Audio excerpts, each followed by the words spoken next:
Assalamualaikum warahmatullahi wabarakatuh. Halo, maaf ya, pemberitahuannya mendadak. Waalaikumsalam warahmatullahi wabarakatuh. Nggih, Pak. Iya, ini memang kebutuhan darurat ya. Doakan lancar. Nggih. Saya ke Surabaya biar cepat lulus. Nggih. Oke, oke. Kita ulang materi kemarin sedikit, terus kita lanjutkan. Kalau kemarin Nggih. itu, kalau nggak lupa tentang apa, masih ingat? Ini kan, kamu kemarin, Oh, nggih. René Descartes, John Locke, Kant, Immanuel Kant, terus apa, David Hume, ya kemarin terkait Nggih. madhab nggak salah madhab rasionalisme, empirisme atau kritisisme. Oke, sambil di jalan kita diskusi. Nggih. Diskusi kemarin materinya ini saya bukakan PPT-nya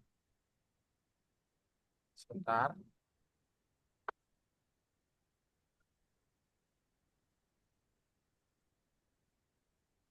sambil mengingat-ingat ya biar tak lupa.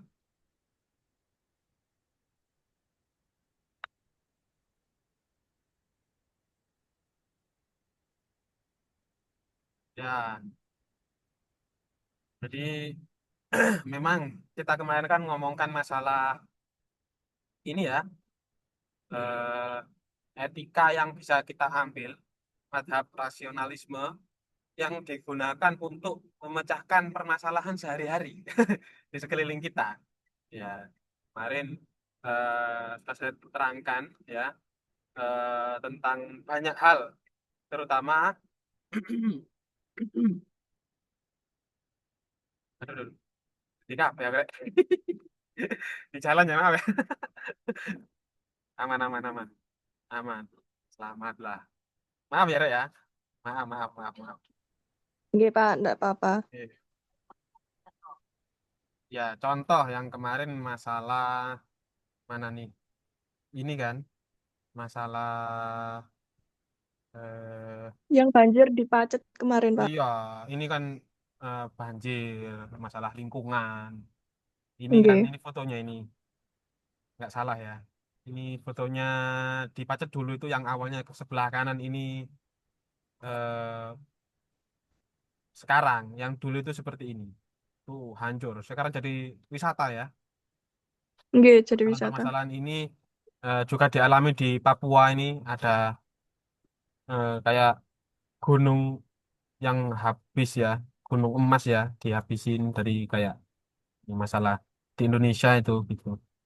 Dan hal ini juga begitu di ini ada Langtang Himalaya ini dulu itu di Langtang ini juga kalau kamu ke ini Everest, Gunung Everest pasti singgah di sini. Ini ada pedesaan di daerah Langtang. Ini pernah habis ini, desanya pernah habis. Gara-gara apa?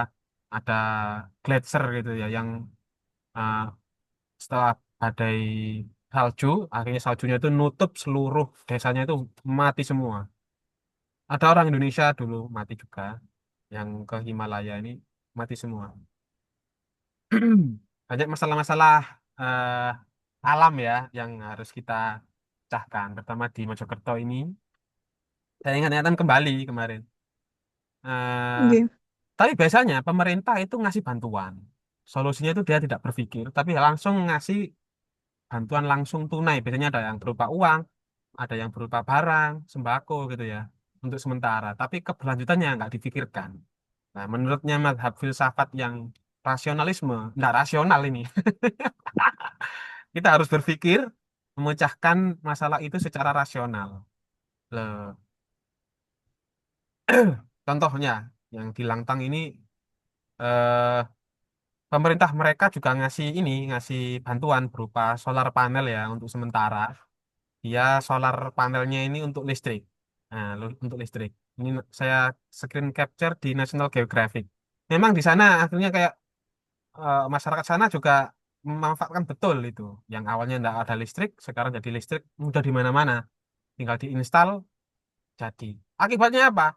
Akibatnya para pengunjung, seluruh pengunjung, bahkan yang mendaki, itu dia itu mudah. Dia tidak usah eh, kesulitan komunikasi, ngevlog gitu ya, susah ya.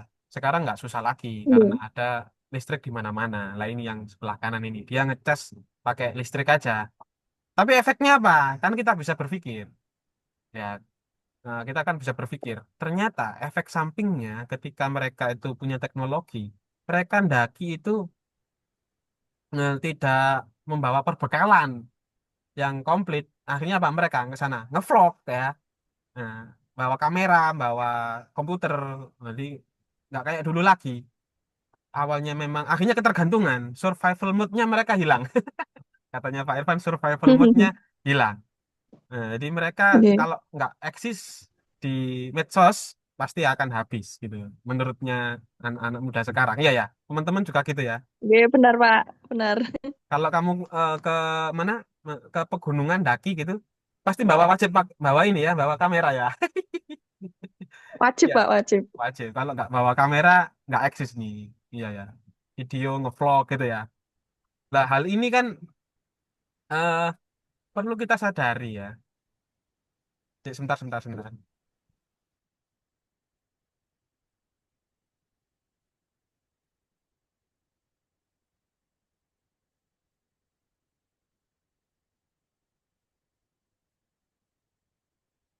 Perlu kita sadari hal ini berbahaya. Lama-lama kalau diteruskan berbahaya. Sama ya, kita kita kasih ini dulu, kita kasih challenge dulu. Kita berpikir hasil akhirnya anu belakangan. Contoh lagi, ini kan eh, kalau kita lihat kemarin kan,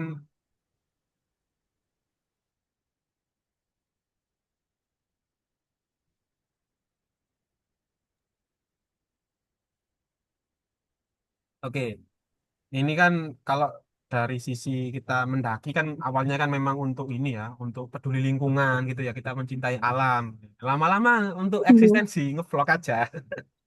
Sama yang di Oke. Langtang itu gitu. Sekarang wisatawan untuk yang mendaki ke Himalaya itu pasti dia itu nggak luput dari bawa ini kamera untuk eksis. Kalau lihat secara rasional gitu ya, lama-lama begitu. Oke. Lama-lama Himalaya ada Indomaretnya ini lama-lama.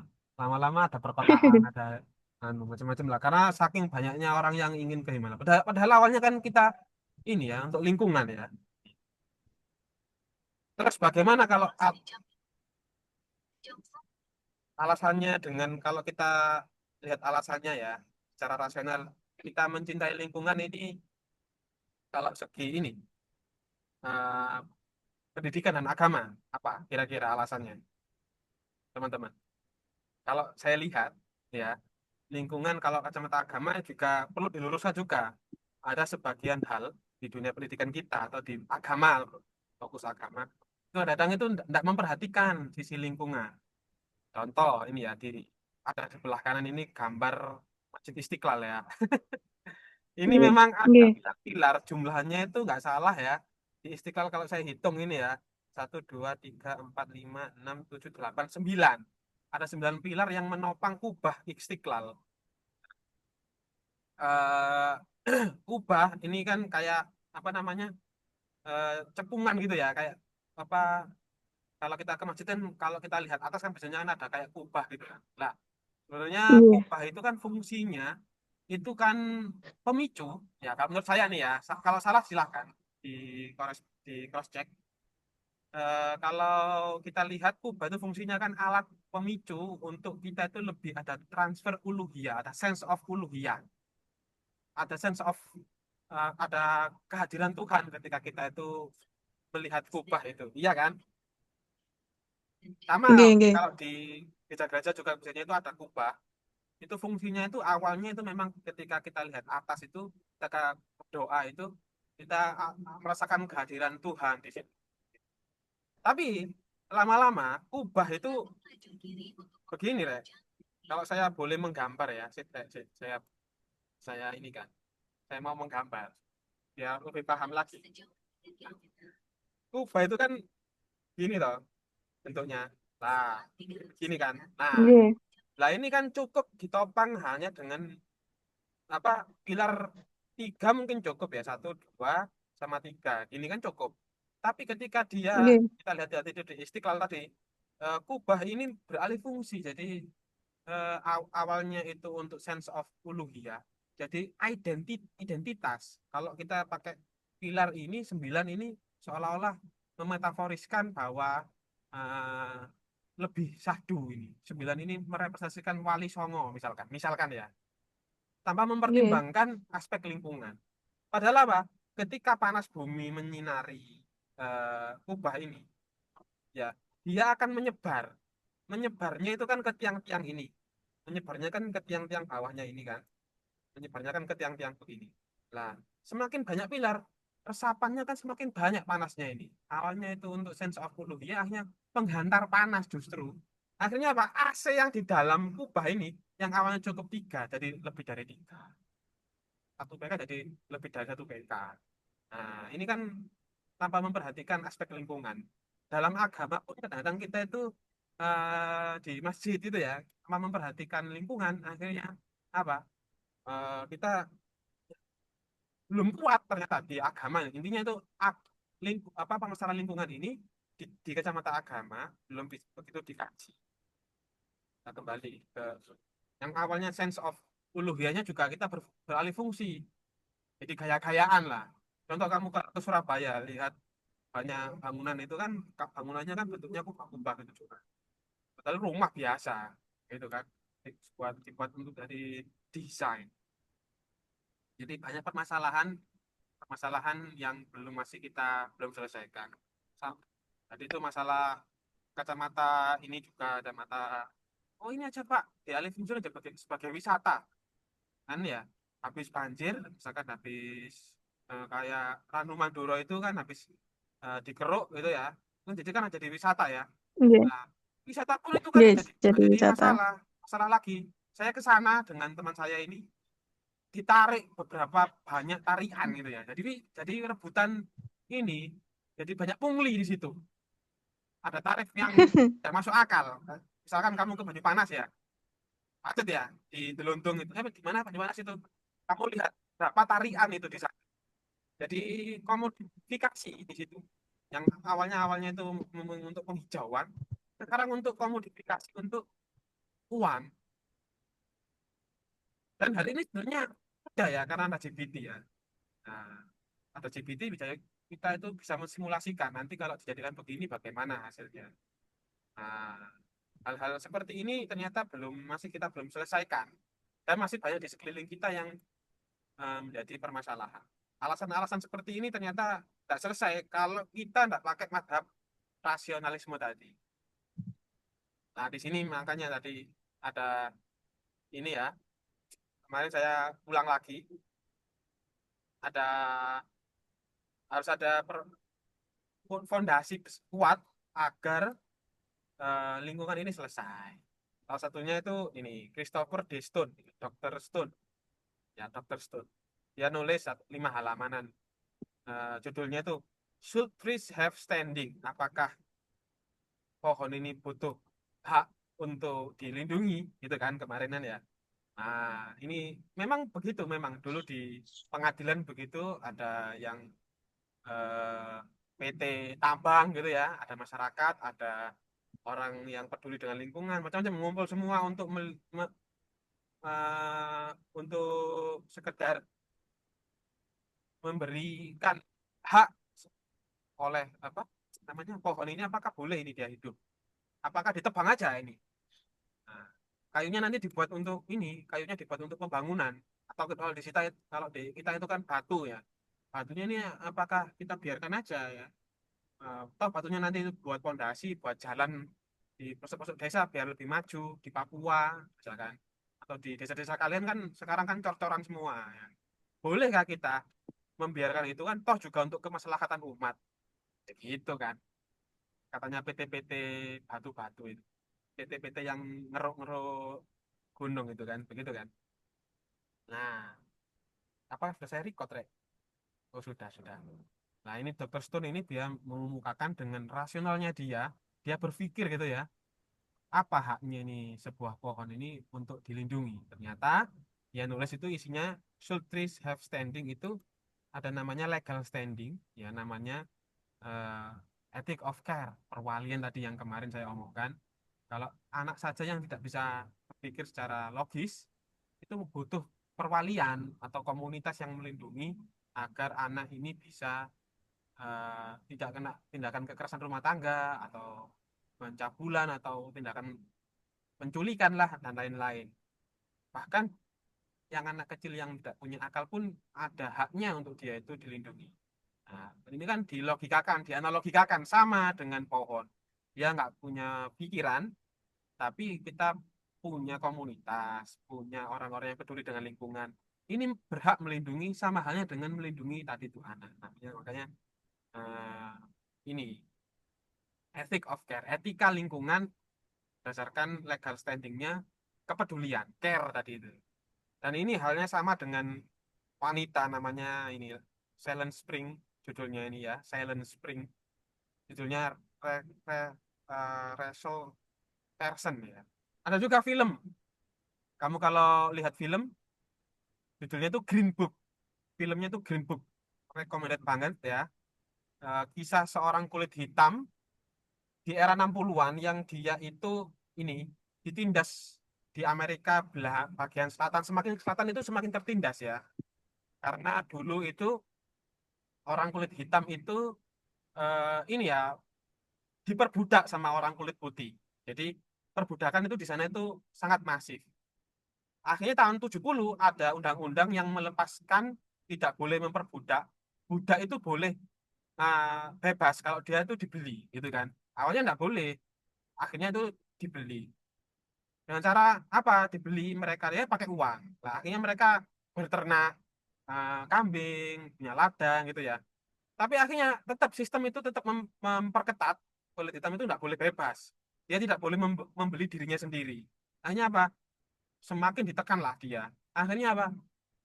Orang kulit hitam ini hanya dia itu beternak ayam. Makanya kalau kamu di Amerika makan ayam goreng gitu ya, di Kentucky ya, Kentucky. Kalau makan ayam goreng itu sama kayak menghina orang kulit hitam. Karena apa?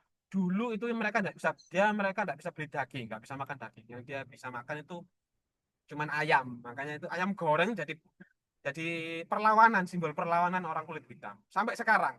Jadi ayam itu di Amerika bagian selatan ya, itu mereka itu masih ada diskriminasi, di rasis gitu ya. Nah, mereka juga Rachel Carson di sini, orang kulit putih yang berusaha melawan ketidakadilan itu. Ya, kalau kita lihat lingkungan ini juga kan sama ya, tidak adil ya, ditebang sembarangan, pohon-pohon ditebang sembarangan, gunung-gunung digali mineralnya. Nah, ini kan sama dengan kulit hitam. Dan ini ada orang kulit putih yang dia itu berusaha melindungi orang kulit hitam.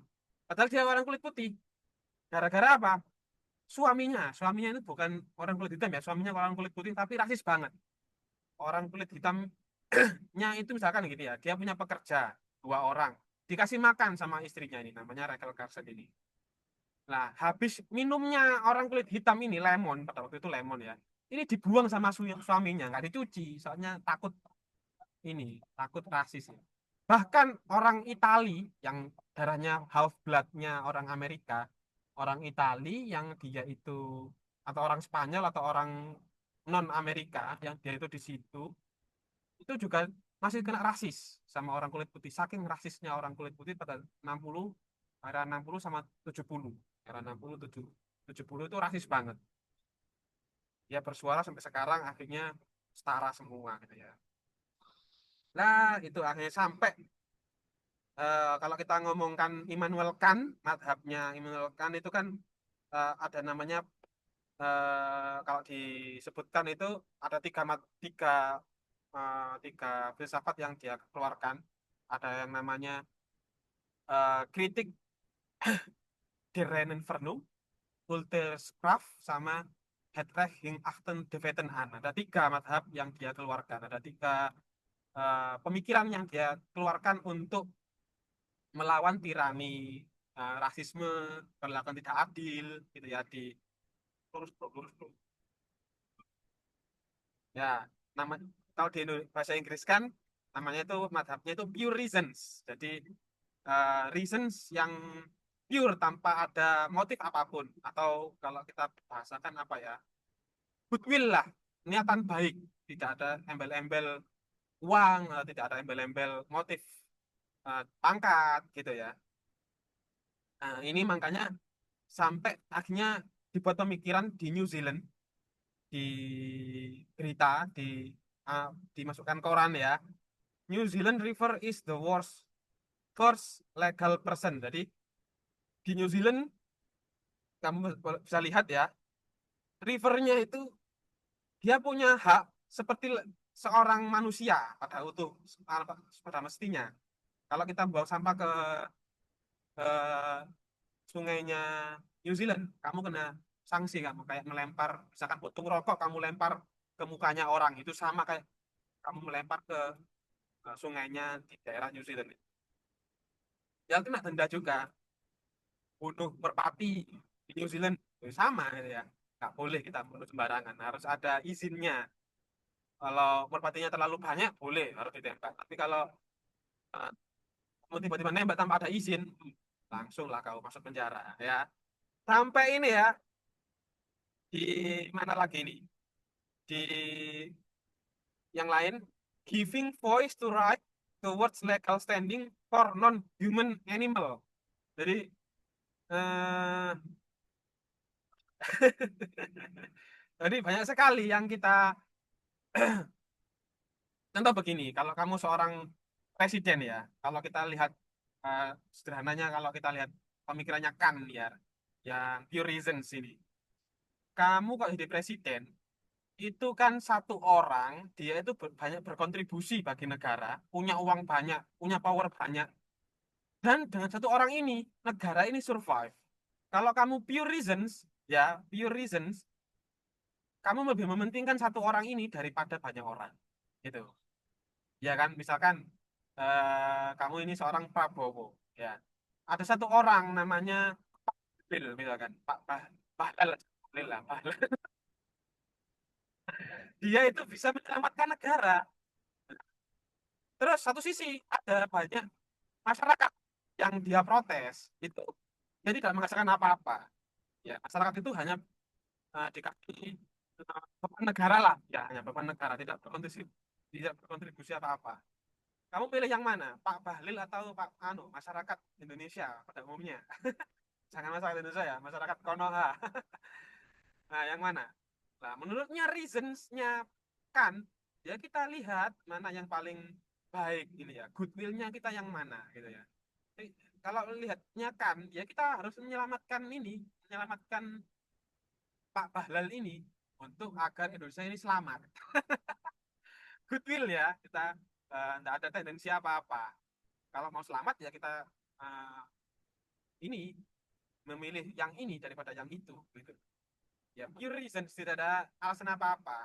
Soalnya presiden kan tertinggi ya, tidak ada, kalau uang sudah cukup lah, jabatan paling tertinggi dia, dia kan, kita pilih Bahlil. Akhirnya ini di counter sama utilitarianism, utility ya, dari kata-kata utilitas. Salah kau kan gitu ya, Immanuel kan salah. Yang lebih penting itu utility, kebersamaan banyak orang.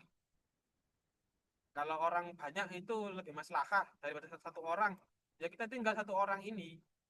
Makanya kemarin saya terangkan kan the trolley effect. Kan ada satu orang, misalkan ya ini ya, ada gambar kemarin ya. Saya sedikit ngulang biar kamu paham juga. Ada kereta api kan kemarin ya, kereta api di sini. Ini kamu ini. Ini kamu mau berdiri di sini nih. Satu orang mati atau 5 orang yang mati di sini aja. Kalau lurus kamu nggak belokkan, kalau kamu nggak belokkan ini, nggak belokkan tuasnya ini, 5 orang mati. Kalau belok kan satu orang mati. Yang mana yang kamu pilih? Kebanyakan 80% orang itu menarik tuasnya agar kereta ini, trolinya ini bisa belok ke kanan biar bisa nabrak satu orang. Yang 5 biar selamat, ya itu utilitas. Nah, Tapi anehnya, ketika kamu di sense, kalau kita search saja ya di Google ya, misalkan saya search trolley effect, ini gambarnya kurang. Satunya yang di atas, anu ya, misalkan saya cek aja, saya search kan, maaf, loading ya, bisa,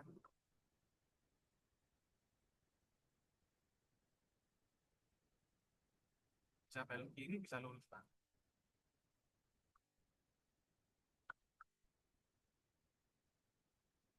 Maaf ya, teman-teman ya, santai ya. Nah, lihat aja trolley effect search di Google. Ini masih PR loh ya, kamu belum bisa jawab loh ya.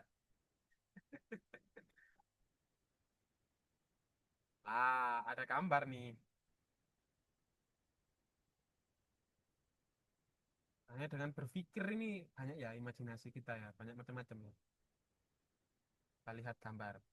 La. Banyak sekali ini yang mana nih?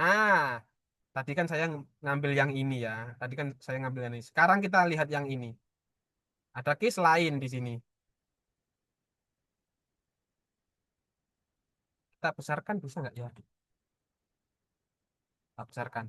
Terlihat teman-teman ya? Oh, lulu.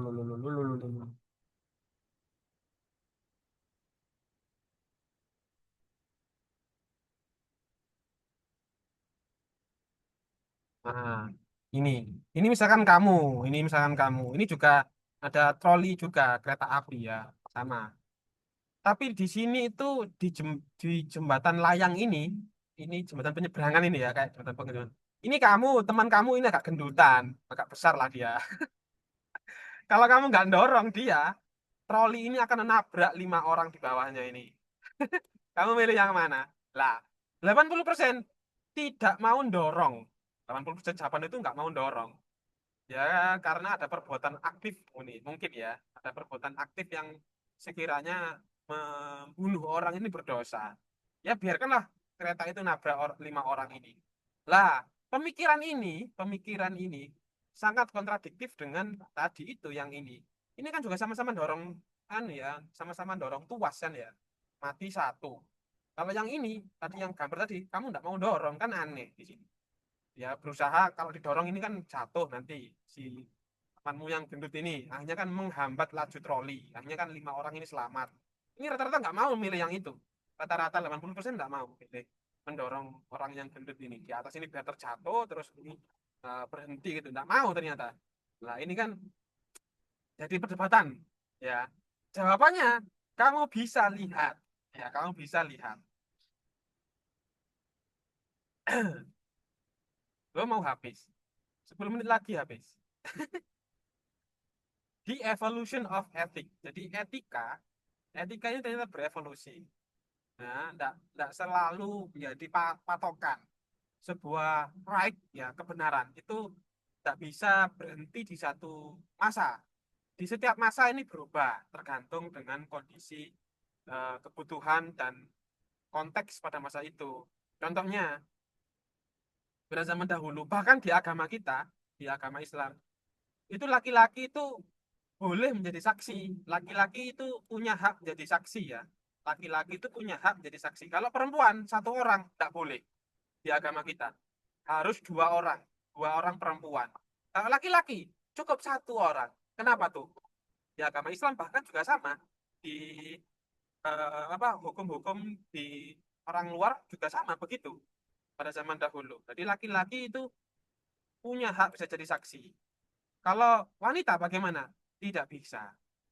Memang patriarkis ya, wanita itu nggak boleh bicara, nggak diakui, apalagi di Amerika baru-barusan ini dia bisa punya hak untuk berbicara, untuk memilih. Dahulu-dahulu nggak boleh itu, ya apa suara nggak boleh. Makanya ada istilah itu, unus testis, nulus testis. Artinya apa? Satu saksi bukanlah saksi dalam artian kesaksian tunggal itu ditolak, gitu. Tapi laki-laki boleh, aneh banget ya patriarkis. Makanya ada gerakan kan ya, untuk menolak supremasi laki-laki itu namanya feminisme. Muncullah madhab feminis. Kalau wanita itu sama juga dengan laki-laki, setara, tidak boleh dipisah-pisah haknya, sama-sama manusia. Jadi sama-sama bisa bersuara, sama-sama bisa memperoleh hak untuk memilih siapa presidennya dan menjadi presiden. Gitu. Buktinya di Indonesia kan, tapi hal itu di Indonesia itu aman ya. Di Indonesia aman ya. Hanya apa presiden yang atau pemimpin yang gendernya itu wanita, kayak Bu Mega itu kan wanita, dan itu nggak masalah. Tapi kalau di Amerika belum pernah ada presiden wanita, belum pernah. Kalau awas bro, ono tong bro, kaget aku. Lurus ya lurus. Ya. Oke. Maaf ya di jalan. Ah, bahkan ya scholar, scholar itu madhab. Kalau di Indonesia itu kayak aliran orang yang habis wisuda itu mereka itu kalau laki ada seorang laki-laki man who graduated today and stop talking about feminism, so the day after they the, the man ya they was uneducated directly. Jadi kalau ada laki-laki dia besok hari ini sudah besoknya nggak ngomongkan tentang perjuangan equality atau feminism tadi itu perjuangan hak seorang wanita, ya pada saat itu juga dia bukan seorang sekuler lagi saking dahsyatnya apa madhab feminisme pada waktu itu. Kita kan tidak tahu ya. Memang rasismenya di luar bagaimana nggak tahu, saya belum pernah ke luar negeri. Tapi memang bisa dirasakan sampai sekarang orang kulit hitam wanita itu perlakuannya kurang baik. Tapi akhir-akhir ini kalau saya lihat berita-berita di media sosial itu kayaknya wanita ini menjadi seolah-olah terlalu kuat gitu ya, super power gitu ya. Apa jadi kayak ini eh, seolah-olah melebihi laki-laki gitu sekarang itu gerakannya. Jadi perdebatan antaranya laki-laki sama perempuan ini sampai sekarang masih nggak habis-habis. Laki-laki yang bisa bangun bangunan, perempuan bisa apa? Terus dijawab sama yang perempuan. 80 miliar manusia itu dilahirkan oleh seorang wanita. Misalkan begitu. Kalau nggak ada wanita nggak ada peradaban. Sampai sekarang perbincangan perdebatan laki-laki perempuan ini masih masih hangat ya. Sampai saking tidak ada kontrolnya, feminisme ini menjadi gerakan yang di luar kontrol. Sampai-sampai memanfaatkan soal wanita ini jadi aman ini, poin aman nih wanita ini. Ada kayak privilege tertentu, sampai laki-laki pun ingin jadi perempuan. Makanya di sini tuh ada LGBT.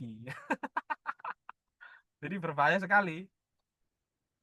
Jadi karena LGBT ini kita asas Indonesia itu demokrasi, asasnya itu demokrasi ya. Demokrasi itu berarti utilitas yang utility apa komunitas maaf kok kok kok negara komunal. Oh, lurus Pak. Jadi negara kita itu berdasarkan demokrasi meskipun eh, orang ini tidak punya kapasitas atau nggak punya keilmuan di situ, tapi dia komunitas banyak sekali, berarti dia itu menjadi kebenaran meskipun salah gitu ya.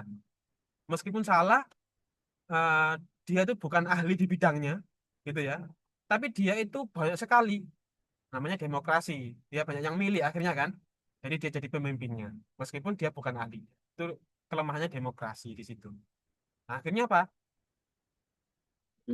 Akhirnya negara kita ya seperti ini, ya maju enggak ya mundur ya juga enggak, di stuck di posisi antara apa pemimpin yang baik dan tidak baik ini belum begitu terlihat nyata. Soalnya kita juga memilih, ada pemilu dan pemilu itu dibuktikan dengan kita memilih. Kadang-kadang kita nggak tahu latar belakangnya dia seperti apa, dia itu keadaannya apa, pokoknya milih gitu. Makanya partai di sini masih berkuasa. Kamu kalau melihat kenapa sih kok nggak dihapus saja ya? Kita asasnya demokrasi bukan kerajaan. Ya di kerajaan juga ada kelemahannya ya, banyak plus minus yang perlu kita pertimbangkan. Kalau kerajaan full, ya nanti kan jadikan monarki absolut ya, satu orang ngomong kita kembali ke zaman dahulu, kayak Firaun dulu, dia punya kekuasaan, dia yang punya hak untuk menjadi seorang raja gitu ya. Dia punya kekuatan, dia yang berhak untuk jadi menentu kebenaran. Gitu. Banyak masalah antaranya sistem pemerintahan ini yang kita masih sampai sekarang, dan saya tekankan lagi kalau kelas ini harus punya etika baru dan menghasilkan etika baru, berpikir mana baiknya ini ya di negara Indonesia ini ya. Tuh. Dengan hanya madhab tadi itu ya, madhab rasionalisme, madhab kritis, madhab transendensi, dan lain-lain. Nah, tapi menjelaskannya ini pelan-pelan. Kita diskusi di sini biar eh, nggak terjebak di over ya. Kalau feminisnya terlalu, namanya kan ini ya, bahkan kalau patriarki ini terlalu, patriarki itu apa sih Pak patriarki? Jadi patriarki sama matriarki ada dua ya. Kalau dilihat di Indonesia eh, dan di dunia itu selalu patriarki ini disalahkan. Ya biasanya disalahkan. Tapi kalau di Indonesia menarik, kalau menurut dosen saya, sebenarnya Indonesia ini bukan patriarkis. Wanita Indonesia ini, wanita dan pria ini sebenarnya lebih diuntungkan wanita. Buktinya kajian-kajian sastra seperti Malin Kundang, katanya dosen saya ya. Malin Kundang ini yang ditindas siapa yang ditindas? Peran antagonisnya selalu laki-laki. Golden Cucumber, kemarin saya ngomong. Apa sih? Timun Mas. Jadi yang jadi jelek-jelek kan Buto Ijo. Iya kan? Buto Ijo sebenarnya kayak pokoknya raksasa lah. Dan gendernya pasti laki-laki kan? Iya kan? Apalagi Sangkuriang. Yang dikutuk kan ini yang laki-laki. Danau Toba. Yang melawan kan anaknya yang laki-laki, ya kan? Justru ibu di sini, wanita di sini perannya diuntungkan di Indonesia. Cerita-cerita kita, cita-cita apa?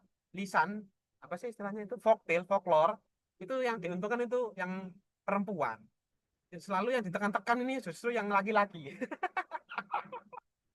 Ya menarik, kajian-kajian seperti itu perlu didalami ulang. Kenapa kok di Indonesia itu budayanya itu kok lebih pro dengan wanita ya?